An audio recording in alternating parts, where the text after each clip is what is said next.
Assalamualaikum warahmatullahi wabarakatuh. Halo guys, kembali lagi bersama saya Bobby Herian. Kali kita akan kembali mengomentari video dari Luis Prasetyo ya, yang berjudul terbongkar alasan pendeta GBI ini mualaf, ketahuan selingkuh. Kita akan langsung tonton videonya, besok akan kita komentari guys. Lama ya 10 tahun ya. Masya Allah. Mana ketemu ini kok bisa balik? Ini apa? Kamu jujur nggak tentang kependetaanmu? Jujur nggak tentang master teologimu? Ayo Pak Gino, saya bongkar nanti ya.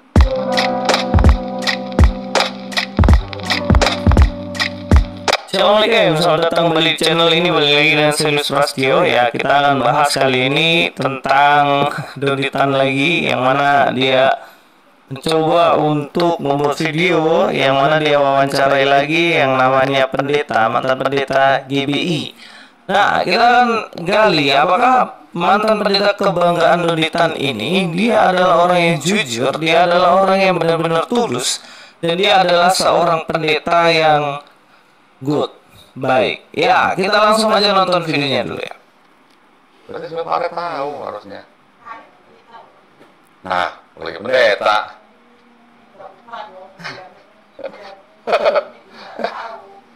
Tinggal di mana dulu Pak? Ya bukan, maksudnya GBI-nya mana? Kalau saya kan di Metropolitan. Medan. Apa? Medan. Oh Medan, di kota Medan. Oh, berapa tahun Pak melayani? Lama ya 10 tahun ya. Masya Allah. Mana ketemu ini kok bisa balik? Ini apa? Nah, Ya, jadi kita lihat ya. Jadi dia bersaksi kalau dirinya itu sudah 10 tahun gereja di GBI. Dia melayani di GBI, dan yang lucu adalah ketika ditanyain GBI, GBI mana? Medan. Medan. Ragu-ragu. Nah, Medannya harus sebutin gereja GBI apa, posisinya di mana. Gini, mungkin dia malu gitu kan, karena namanya dia pernah sesat. Orang yang pernah sesat itu malu guys. Contoh, dulu kamu menyembah setan di mana? Saya nyembah setan dulu di India misalnya. Atau dulu kamu menyembah sapi ya? Kamu dulu menyembah sapi di mana? Saya menyembah sapi di kota Hyderabad, India. Ya malu lah gitu kan. Ini wajar, orang pernah sesat itu pasti malu menyampaikan tentang detail, itu malu guys. Kamu dulu pernah apa ya? Kamu dulu pernah dugem ya? Mabuk ya? Di mana? Di diskotik di kota Medan. Itu wajar jadi. Dia mengaku itu salah dahulu, sesat dulu gitu kan. Kita ngomongin tentang apa ya, orang yang tahu malu dengan orang nggak tahu malu. Ada orang yang bangga, dulu saya dugem, saya dulu dugem, dia sekarang tobat nih, ada orang tobat ya, dia tobat, dia nggak mau lagi dugem, nggak mau lagi mabuk. Tapi dia bangga mengatakan bahwa, saya tobat loh sekarang dugem, saya nggak mau dugem lagi, saya tahu itu salah, tapi dulu saya dugem di sini loh, di tempat ini detailnya kasih tahu. Itu berarti dia bangga sama dugemnya. Kalau malu kan enggak, kamu ditanya bahkan kan, dia nggak mau sebut, ditanya bahkan, kamu dugem di mana lo? Di diskotik di Medan. Itu karena dia malu. Berarti yang mualaf ini masih punya rasa malu guys. Itu penting.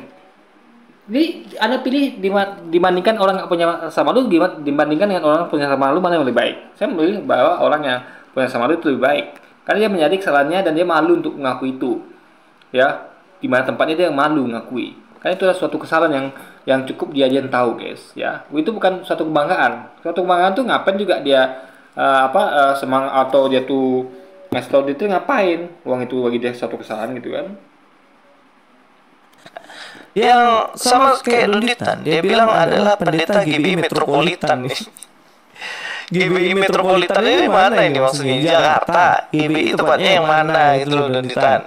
Supaya jelas, nanti bisa. Iya, itu gini loh, itu hak mereka tuh bicara. Ya mereka mungkin kasih tahu tempat-tempat yang tidak diketahui Luis. Metropolitan itu mungkin nama daerah kita nggak tahu ya. Makanya Luis itu harus tanya ke dia, jangan suzon. Ya, tanya gitu. Misalnya kayak misal suatu daerah itu namanya metropolitan.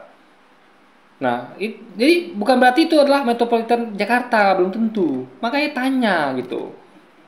Jadi jangan orang ngomong, karena kan dia ngomong itu sesuatu yang dia dia apa yang dia tahu gitu. Dan orang tuh orang tuh ibaratnya kan orang yang nggak tahu kan nanya lagi nanti. Oh itu metode mana gitu kan? Nah itu yang penting adalah tanya gitu. Karena dia yang tahu ya dia yang sampaikan gitu guys. Hak dia untuk menyampaikan detail atau tidak. Ya mungkin dia malu dia mungkin dia kan makanya dia sebut nama metropolitan yang nggak detail karena dia tentu malu lah. Kamu di mana dugem dulu? Di satu kota Medan itu lebih lebih nampak kemaluan gitu kan malu-malunya bagus itu apa menyebutkan tempat detail tentang masjidnya dulu tapi kalau orang pede kan saya dulu dugem loh apa di diskotik A itu nama birnya ini minuman keras nama ini nama hostnya ini nama teman saya ini tempatnya di jalan ini nomor sekian nah, itu nggak tahu malu namanya kan nah, apa yang saya lakukan orang seperti itu kita senang malamnya punya rasa malu itu penting guys rasa malu itu penting kalau dia telah mengakui bahwa yang dilakukan dulu adalah suatu kesalahan gitu kan jadi orang melakukan kesalahan itu akan punya rasa malu untuk menyampaikan tentang detail tempat dia pernah melakukan kesalahan gitu kan supaya jelas nanti bisa ditelusuri latar belakangmu gitu. Kalau cuman GBI Metropolitan wah GBI banyak banget dong cuy. Nah terus bapak ini yang lucu adalah saya juga heran kenapa ketemu orang ini kok bisa balik. Orang ini belakangnya pegang-pegang istri barunya. Jadi ternyata dia pindah agama dan dia meninggalkan kependetaannya karena bertemu dengan istri barunya. Gak jauh-jauh dari itu lah ya guys ya. Ya, kali ini saya akan menunjukkan satu video yang mana ini adalah kesaksian dari teman sendiri. Misalnya gini ya, misalnya kita tahu bahwa dalam Islam itu diatur kalau kita tuh nggak boleh nikah beda agama, itu haram hukumnya. Saya nikah dengan non muslim itu haram hukumnya. Harus dia ikut agama saya, kalau nggak kita pisah. Paham ya? Nah, bapak ini kan dia adalah punya istri yang masih Kristen. Itu dia nggak halal dengan istrinya itu. Dia secara de facto, secara agama, dia sudah tidak sah itu menikahnya. Ketika dia masih sama istrinya itu. Jadi mau nggak mau istrinya harus ikut dia beragama Islam, masuk Islam, mualaf, atau dia cerai. Itu poinnya guys. Jadi apa ya? Memang sudah nggak bisa lagi diselamatkan pernikahan itu. Karena sudah ini masalah iman lagi. Masalah hal haram dalam Islam.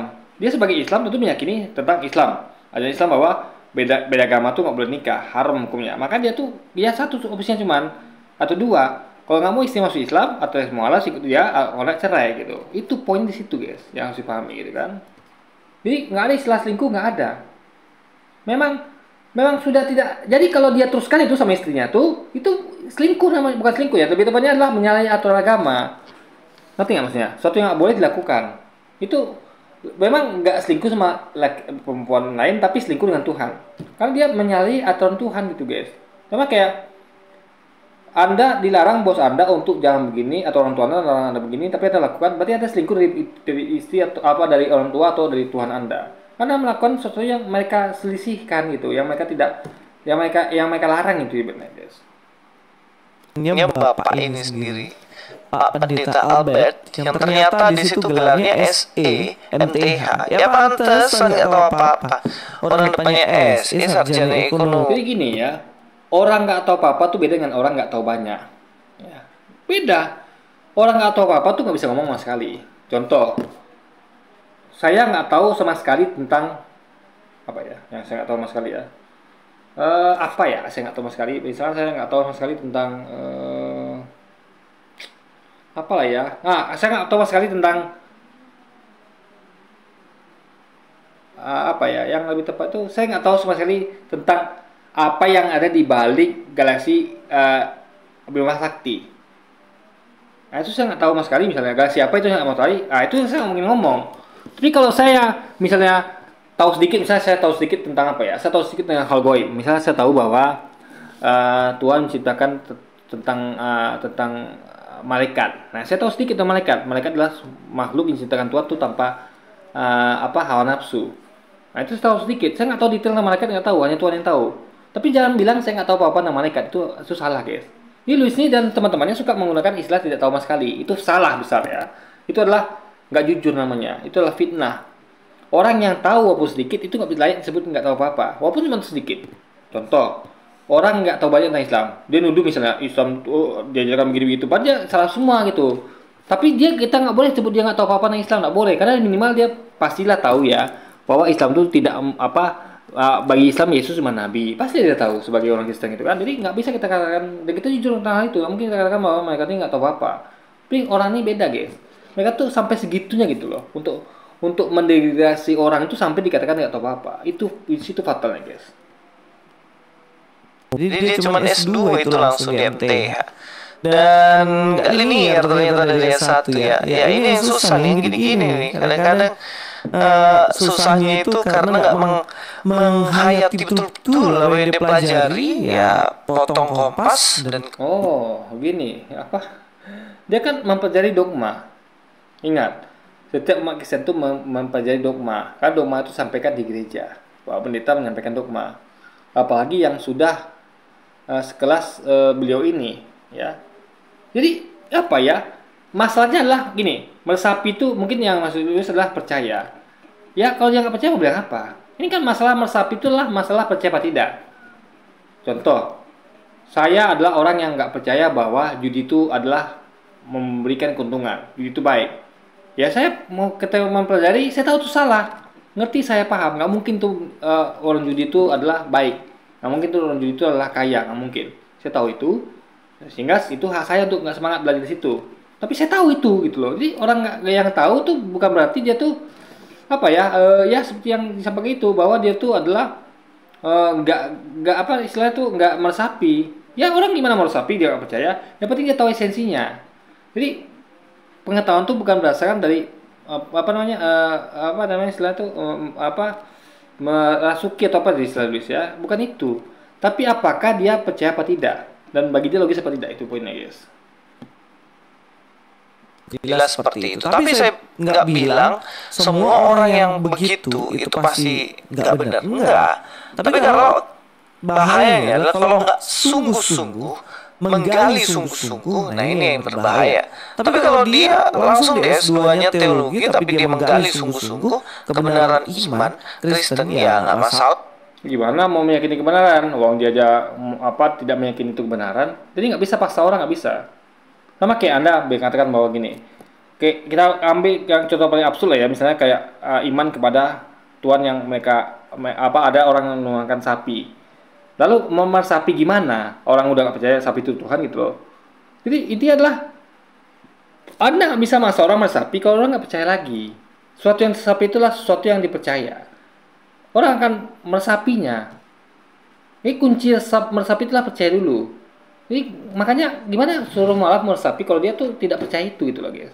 Dan itu bukti bahwa memang dia tidak percaya itu memang karena asalnya mungkin tidak masuk akal gitu kan. Jadi makanya ajaran itu harusnya masuk akal. Jadi rumusan itu harusnya masuk akal. Dogma itu masuk akal harusnya guys. Ingat saya katakan ya.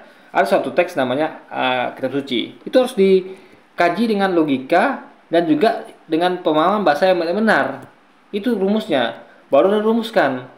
Nah, rumusan itu apa namanya? Dogma. Makanya dogma, saya punya dogma karena saya menafsirkan teks kitab suci berdasarkan pemahaman bahasa yang benar dan logika. Saya punya dogma. Gereja juga punya dogma, atau Kristen juga punya dogma, Luis punya dogma. Nah, kita yakini dong sama masing-masing gitu loh, ya kan? Jadi saya tidak akan mungkin meresapi dogma dari Luis, karena saya tidak percaya. Tapi bukan berarti saya nggak tahu, saya tahu. Saya tahu Luis dogmanya apa, saya tahu. Seperti Luis itu ada dogmanya sama kayak seperti Kristen lainnya. Saya tahu itu, tapi saya tidak perlu meresapi, karena saya nggak percaya. Ini meresapi itu adalah bukan pada poin dia tuh tahu apa nggak tahu, tapi pada poin percaya apa tidak. Kita tidak akan pernah meresapi sesuatu yang tidak kita percaya. Percuma guys, itu poin berikutnya. Itu ya susah ya kan. Dan seperti Bapak ini, wah ketemu lagi yang lebih ini mungkin ya kayak gitu ya, akhirnya meninggalkan imannya. Tapi ada satu kesaksian dari temannya langsung. Bukan. Bisa jadi ibu ini adalah orang yang gencar untuk mendakwakan beliau. Beliau ini sudah kondisi nggak percaya. Beliau tuh hanya butuh, saya lihat ya, banyak mualaf itu ada butuh satu pemantik itu masuk Islam. Mualaf ini kebanyakan mereka tuh ketika di agama sebelumnya tuh mereka sudah tidak percaya lagi. Bagi mereka tuh nggak masuk akal. Tapi mereka juga belum bisa masuk Islam karena mereka tuh belum ada, mereka sudah percaya tapi belum ada pemantik. Orang tuh perlu dorongan kadang-kadang guys. Jadi kayak contoh gini ya. Saya tahu misalnya bahwa kerja itu lebih bagus pada nganggur. Saya tahu itu.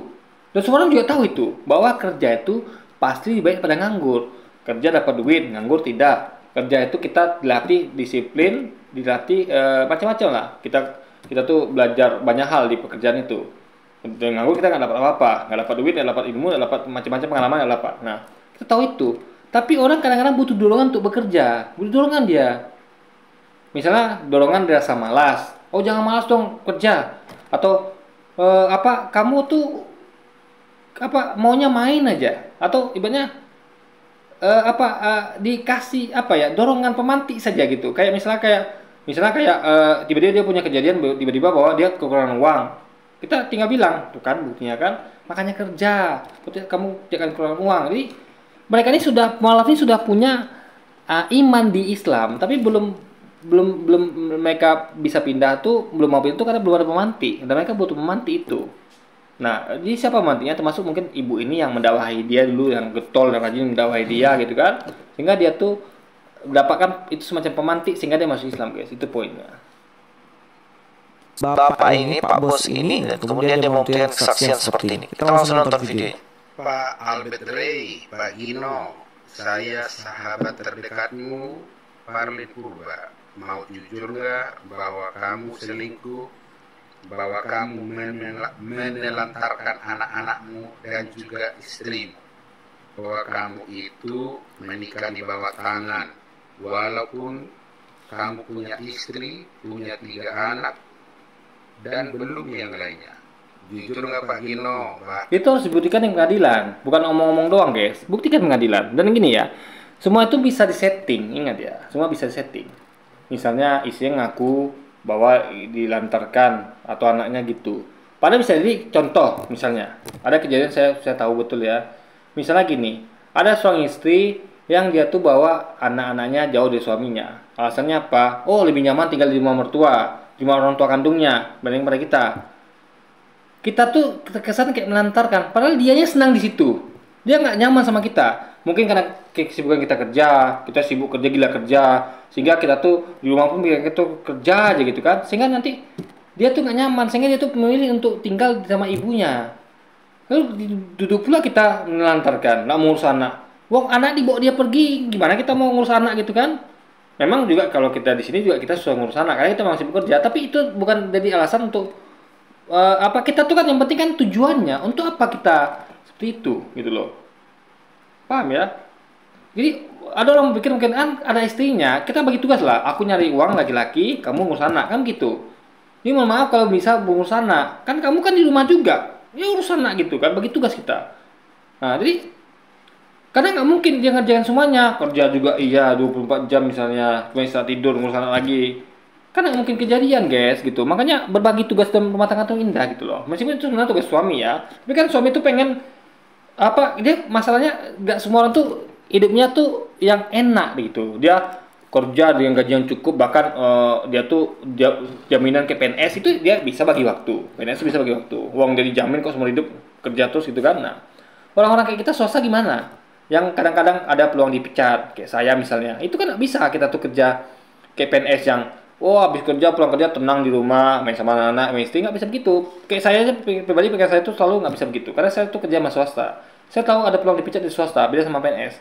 Bahkan PNS pun bisa dipecat kalau ganti pimpinan atau segala macam, nggak suka pimpinan sama dia kayak itu kan dikasuskan itu kan bisa juga. Intinya adalah kita perlu ketenangan dan itu kalau saya bisa bilang gaspol. Karena saya tuh nggak punya waktu untuk keluarga karena saya tuh harus menyelesaikan satu persatu dulu masalah apa yang kita hadapi ekonomi ya selesaikan dulu. Jadi ada tahapannya gitu. Jadi nggak bisa itu dikatakan. Yang penting adalah niatnya. Untuk apa ada itu? Kecuali karena memang niat menekan anak memang mas punya anak 3 atau gimana itu oke. Tapi kita kan bekerja untuk anak, untuk istri, ya kan? Ada yang kita korbankan. Kita tuh bukan orang yang sengaja nggak kerja, nggak menafkahi istri. Tidak. Kita bekerja terus meskipun kadang nggak belum ada hasilnya. Yang penting kita tuh adalah niat kita sudah nampak itu bekerja itu guys. Itu poinnya. Berarti kita tidak terbukti menantarkan anak gitu kan? Saya dulu pernah kasih DP uang supaya kamu kredit motor untuk kamu ojek, tapi kamu tipu saya. Kamu jujur nggak tentang kependetaanmu? Jujur nggak tentang master teologimu? Ayo Pak Gino, saya bongkar nanti ya. Pak Albert Ray, Pak Gino, saya... Ya, kenapa cuma ngomong? Buktikan pengadilan itu. Ya, dan ingat ya, gini ya. Itu adalah sisi dari orang ini. Anggaplah itu benar, kita anggap itu benar ya. Meskipun itu harus dibuktikan pengadilan. Saya nggak bisa nuduh. Kali ini karena nuduh nih. Yang tahu hanya dia dan mualaf ini. Kita nggak tahu, karena kita orang luar. Bisa jadi dia bohong, bisa jadi jujur, kita nggak tahu. Bisa jadi yang benar adalah mualaf tadi, bisa jadi itu salah, kita nggak tahu. Intinya adalah dibuktikan di pengadilan. Nah, jadi poinnya gini guys, sebenarnya gini poinnya ya. Apa yang dikatakan dia adalah mereka ini sedang mendegradasi sosok seorang mualaf, itu yang dilakukan. Ini sama kayak gini. Jangan katanya ya dia perampok. Padahal perampok tuh ngomong bahwa jangan maling, jangan merampok, itu salah. Meskipun dia perampok. Harusnya kan ditengok kata-katanya. Oh, dia ngomongnya benar nih, meskipun dia perampok. Pisahkan antara kelakuannya dengan kata-katanya. Sama kayak bapak ini, anggaplah itu benar. Anggap ya, saya nggak nuduh ya. Saya juga nggak anggap itu benar. Anggaplah itu benar, anggaplah gitu kan. Harus dipisahkan antara kelakuan misalnya dengan ajarnya, harus dipisahkan. Sama kayak maling tadi, perampok tadi. Meskipun dia koruptor, perampok, tapi kalau dibilang jangan korupsi, itu benar. Pisahkan. Jangan, oh itu salah tuh, kita harus korupsi. Wong dia ada koruptor kok. Nggak gitu logikanya gitu kan. Sahabat terdekatmu, Parlin Purba, mau jujur nggak bahwa kamu selingkuh, bahwa kamu menelantarkan anak-anakmu dan juga istrimu, bahwa kamu itu menikah di bawah tangan, walaupun... Jadi ketika dia nikah, ketika dia tuh sudah masuk Islam, otomatis dia hubungannya dengan istrinya jadi zina, karena tidak halal lagi, karena sudah beda agama. Jadi nggak bisa lagi teruskan guys, nggak bisa guys. Jadi nggak bisa dikatakan selingkuh. Kalau itu memang harus cerai memang. Jadi ketika saya pun misalnya ada seorang mualaf ya, ingat ya, mualaf dia dari Kristen ke Islam, masuk Islam, istrinya nggak mau, opsinya cuma satu, cerai, nggak ada sita lagi. Ya, kecuali istrinya mau masuk Islam, itu baru, berarti halal lagi kan. Tapi meskipun jadi satu suami itu sah di mata negara, tapi di mata agama itu tidak sah. Nah, patokannya dia nikah dari mata agama bukan negara. Di negara itu sah itu.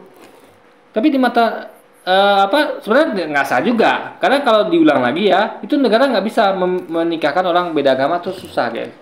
Agak susah, itu harus keluar negeri biasa gitu kan. Di Indonesia tuh agak susah. Karena contoh, saya dulu pernah punya mantan ya. Mantan saya tuh seorang Protestan. Itu waktu itu orang tuanya tuh sebenarnya anaknya tuh ya, mantan saya ini dulu ya, mantan pacar saya dulu waktu zaman jahiliyah, itu dia tuh mau masuk Islam, udah mau dia. Cuman orang tuanya belum redo, belum mau. Sehingga apa dilakukan? Orang tuanya coba pergi ke gereja, nanyakan kepada pendeta, bisa nggak orang ini nikah beda agama? Pendeta bilang nggak bisa. Itu udah terbukti, saya sudah mengalaminya. Artinya memang gitu guys logikanya, ya. Gak bisa nikah beda agama. Jadi secara faktor itu karena udah telanjur pun begitu. Itu memang harus cerai gitu. Gak bisa dikatakan belum tentu itu selingkuh gitu kan. Memang udah memang udah nggak halal lagi gitu loh. Gimana bisa bilang ya, kalau biar pahami ya. Jadi suatu yang memang sudah terlarang gitu guys, sudah tidak halal lagi. Ini jangan lihat dari kasus suami istrinya ya, tapi ingat itu adalah istrinya yang beda agama, sehingga tidak sah bagi dia untuk tetap dalam posisi nikah guys. Itu harus dipahami. Pun kamu punya istri, punya 3 anak, dan belum yang lainnya. Jujur nggak Pak Gino, bahkan saya dulu pernah kasih DP uang supaya kamu kredit motor untuk kamu ojek, tapi kamu tipu saya. Kamu jujur nggak tentang kependetaanmu? Jujur nggak tentang master teologimu? Ayo Pak Gino, saya bongkar nanti ya. Ya, itulah kira-kira apa yang disampaikan ya oleh sahabat terdekatnya. Ini kalau ngomong sahabat terdekat, saya nggak yakin sahabat terdekat. Nggak ada sahabat terdekat itu begitu, nggak ada. Ya, saya punya sahabat terdekat, saya ngaku sahabat terdekat. Saya tidak mungkin mengingati dia, nggak mungkin. Saya nggak mungkin menceritakan kejelekannya di belakang dia, nggak mungkin. Ya, nggak mungkin. Saya akan tutupi kejelekannya. Kalau memang sahabat, ini nggak sahabat. Saya yakin nggak sahabat, guys. Nggak ada sahabat seperti itu, nggak ada. Saya jujur ya, saya punya sahabat beberapa. Ya. Saya tahu betul-betul apa kesalahan mereka. Saya tahu aib mereka, saya tahu. Jadi saya nggak mau ngumbar ke orang lain. Kenapa? Itu sahabat saya. Ini orang udah tahu itu sahabatnya dia anggaplah itu suatu kebenaran, anggap ya. Saya nggak bilang itu kebenaran, karena kita nggak tahu apa yang terjadi sebenarnya. Kok bisa dia ngumbar itu aib orang inti gitu loh? Berarti dia bukan sahabat. Sahabat tidak pernah begitu. Artinya dia sedang berbohong. Ingat ya, sahabat itu kayak saya. Saya tidak pernah membuka aib teman sahabat saya sendiri. Saya simpan kuat-kuat. Karena itu adalah suatu hal yang harus dia jaga sebagai seorang sahabat gitu. Kalau orang harus tahu, ya jangan lewat saya, karena saya sahabatnya. Kecuali teman saya ini memang seorang kriminal, nah itu mau nggak mau. Tapi kalau cuma beda pendapat, misalnya dia tuh pendapatnya begini, karena beda agama, beda politik, saya tidak mau membukanya.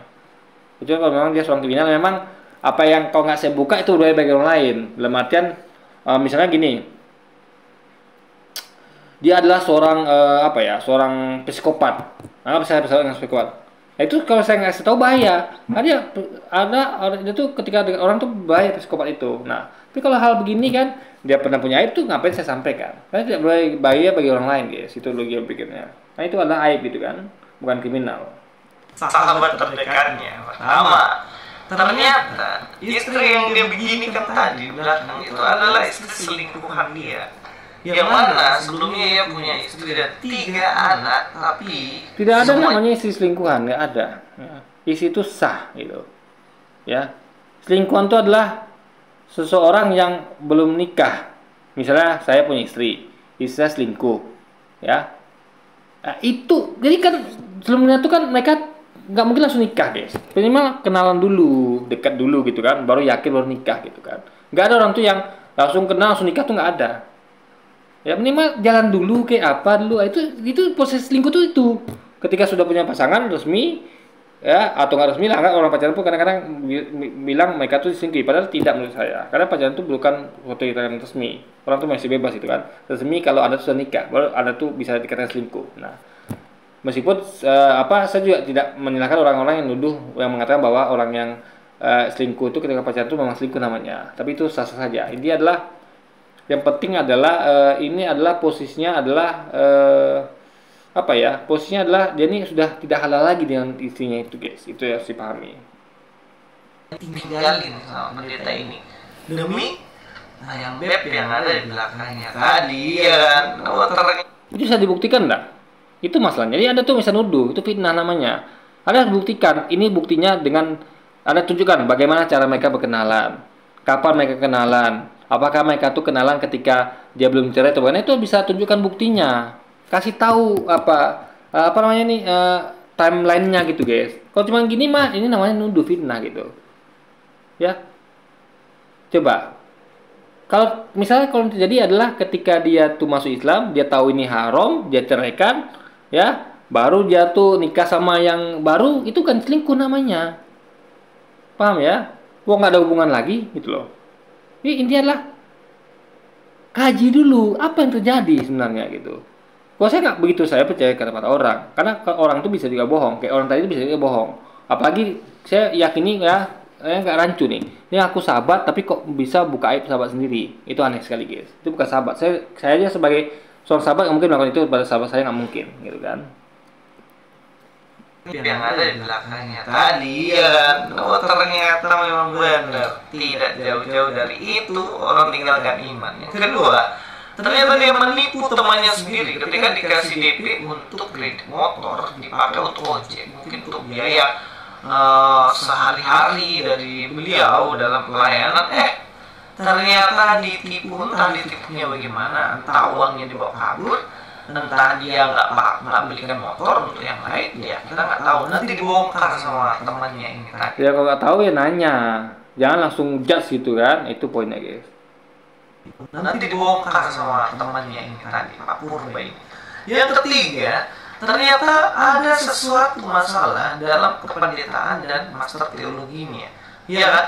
Dia ungkapkan sendiri, jujur nggak soal master teologimu, jujur nggak soal kependetaanmu, nanti saya bongkar. Pak, saya akan sangat tunggu video pembongkaran apa. Iya, kita semua nunggu. Karena gini, pertama ya, kita nunggu tuh kenapa? Kita ingin tahu sebenarnya.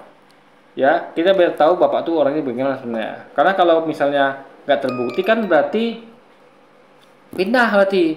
Kalau terbukti berarti Bapak tuh masalah. Kedua, itu nggak ada hubungan selagi dengan ajarannya. Ingat ya, perampok sekalipun ngomong kalau jangan merampok berarti kata-katanya benar. Anda bayangkan ya, orang yang korupsi mengatakan bahwa nggak apa-apa saya korupsi, dia malah mendukung koruptor, itu salah. Jadi kelakuannya benar, dia nggak korupsi, tapi perkataannya salah, mendukung koruptor itu. Jadi harus bedakan antara perkataan dengan perbuatan, itu beda sekali guys. Jangan gara-gara perbuatan yang salah lalu perkataan yang salahkan juga, itu nggak logis. Karena harus bisa bedakan antara keduanya gitu kan. Aneh-aneh banget ya. Ada sesuatu yang ia sembunyikan supaya mendapat keuntungan dari itu semuanya. Nah, sekalian saya akan bahas soal lucu orang ini beragama tuh gini. Kalau mereka mau mengajak kita mengatakan bahwa mualaf itu salah atau masuk Islam itu salah, pindah agama itu salah, mereka bukan dengan mengkaji kitab sucinya. Mereka dengan mencari kesalahan oknumnya, orangnya gitu kan, orangnya. Jadi apa istilahnya? Nggak logis gitu. Kita contoh gini ya, Anda bayangkan ya, kita membandingkan antara pola bela diri Wing Chun dengan karate. Yang kita bahas apa?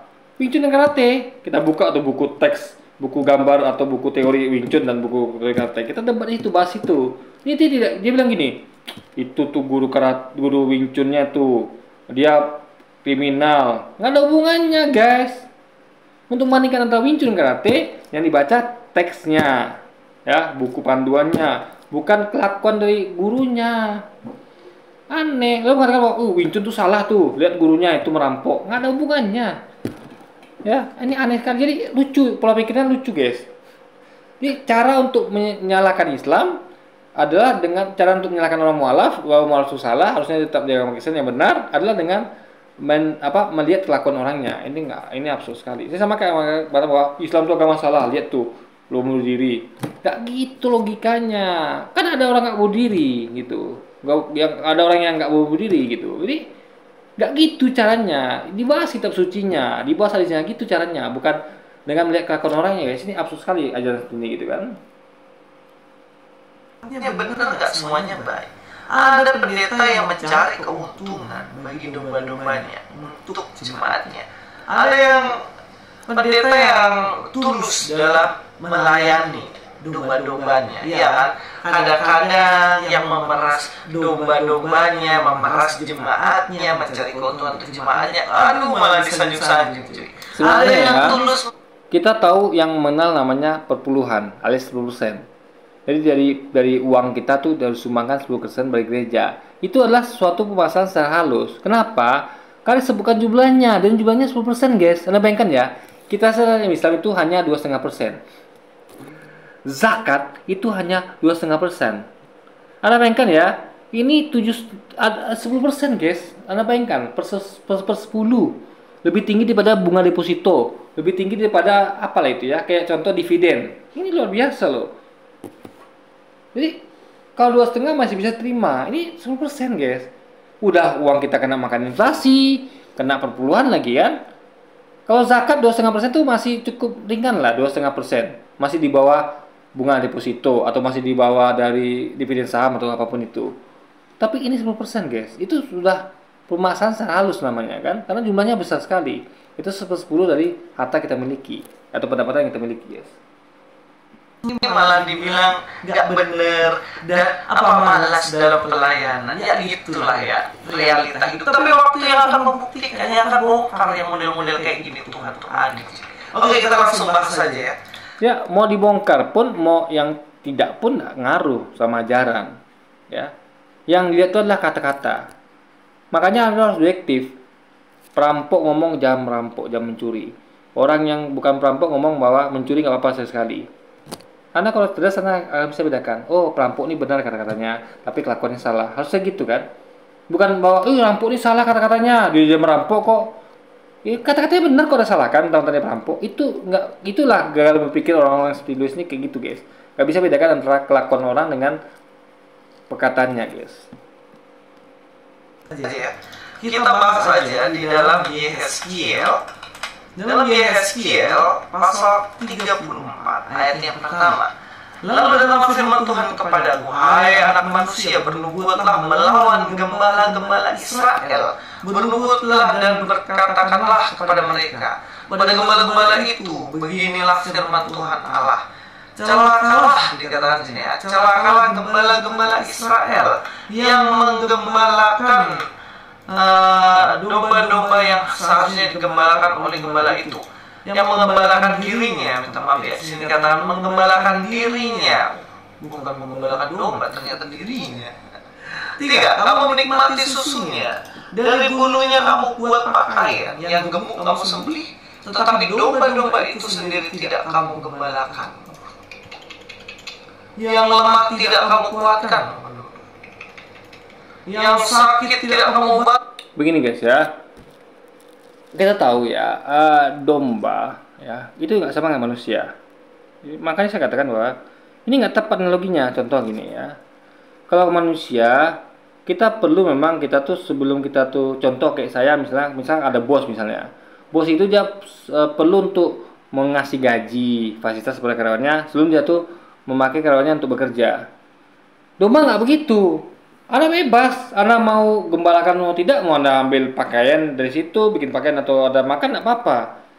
Kan domba tuh gini loh guys ya, Anda mainkan kalau syaratnya harus digembalakan dulu, itu absurd guys.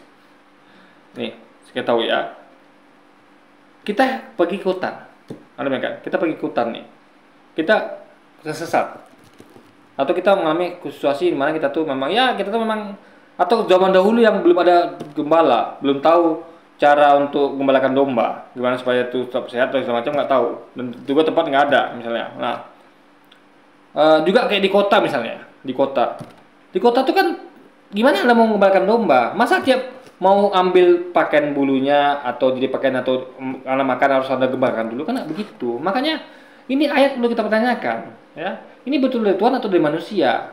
Karena aneh, domba atau hewan apapun itu kita tidak perlu menggembalakan dulu sebelum kita makan. Yang menggembalakan cukup orang lain. Kita bisa makan yang liar. Contoh, orang berburu, dia menembak sapi di hutan. Itu sah, nggak perlu dia gembalakan dulu. Ditangkap dulu sapinya, digembalakan, baru disembelih, nggak gitu guys.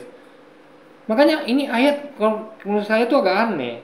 Kenapa kok kita tuh disalahkan ketika kita tuh mengkonsumsi daging domba atau mengambil bulunya buat pakaian, sebenarnya kita tidak gembalakan dulu, itu aneh guys. Dan dia analogi pula dengan manusia, aneh sekali karena manusia itu bukan domba. Oke lah, dalam termin menggembalakannya agak mirip kayak para pelayan menggembalakan umatnya, tapi tetap yang segini nggak cocok gitu ya. Kok bisa ya, itulah guys, kok bisa seperti itu gitu kan logika berpikirnya. Yang sakit tidak kamu obati, yang luka tidak kamu balut, yang tersesat tidak kamu bawa pulang, yang hilang tidak kamu cari, melainkan kamu injak-injak mereka dengan kekerasan dan kekejaman. Wah, kacau nih pendeta begini. Dengan demikian mereka berserak oleh karena gembala tidak ada, dan mereka menjadi makanan bagi segala binatang di hutan. Domba-dombaku berserak. Ini kalau domba boleh dilakukan seperti itu, ya boleh. Yang boleh itu adalah misalnya disiksa, nggak boleh kejaman, nggak boleh. Tapi kalau misalnya gembala nih malas gembalakan domba, nggak apa-apa. Misal saya punya domba nih, saya bukan orang yang rajin, ya, tapi saya punya domba dan saya gembalakan, saya biarkan lepas gitu kan. Nah, ada yang dimakan segala apa, tapi saya tetap boleh menyembelihnya, boleh ambil bulunya buat pakaian, boleh. Gak ada yang salah dengan hal itu guys, ya nggak mesti harus. Jadi kalau gitu logikanya berarti yang boleh makan sama buat pakaian dari domba itu ada yang menggembalakan saja. Emang kita semua menggembala domba kan begitu ya. Jadi apalagi yang makan manusia itu absurd sekali gitu kan, absurd ya, itu logikanya absurd sekali gitu. Dan tersesat di semua gunung dan di semua bukit yang tinggi, ya seluruh tanah itu domba-domba berserak, tanpa seorang pun yang menggembalakan atau yang mencarinya. Oleh sebab itu, hai gembala-gembala, dengarkanlah firman Tuhan. Demi aku yang hidup, demikianlah firman Tuhan Allah. Sesungguhnya oleh karena domba-dombaku menjadi mangsa dan makanan, dan menjadi makanan bagi segala binatang di hutan, lantaran yang menggembalakannya tidak ada. Oleh sebab gembala-gembalaku tidak memperhatikan domba-dombaku, melainkan mereka itu menggembalakan dirinya sendiri. Tetapi domba-domba, dia sedang ngomongin tentang mantan pendeta ini ya, yang maaf tadi, dengan menuduh bahwa dia ini seakan-akan seorang pendeta yang seperti ini di agama sebelumnya. Nah, ini namanya fitnah guys ya. Apa dia pernah cross check? Oh gimana nih? Dia kan hanya menunggu dibongkar. Ingat ya, dia belum dibongkar ya. Berarti dia nggak tahu dia. Ada dugaan. Kok udah berani dia ngomong gini itu loh? Aneh sekali guys. Harusnya pastikan dulu memang terbongkar terbukti oke ngomong. Ini belum pasti. Ngapain? Kayak saya belum pasti ngapain saya ngomong. Saya juga ngomong-ngomong. Tapi karena saya mengomentari ya sudah gitu kan. Ini adalah saya dalam kapasitas bukan sedang mengomentari yang awal. Saya hanya mengajak untuk ajak ke tengah. Kalau dia kan saya jangan ngajak untuk ke pinggir, dia ngajak ke tengah.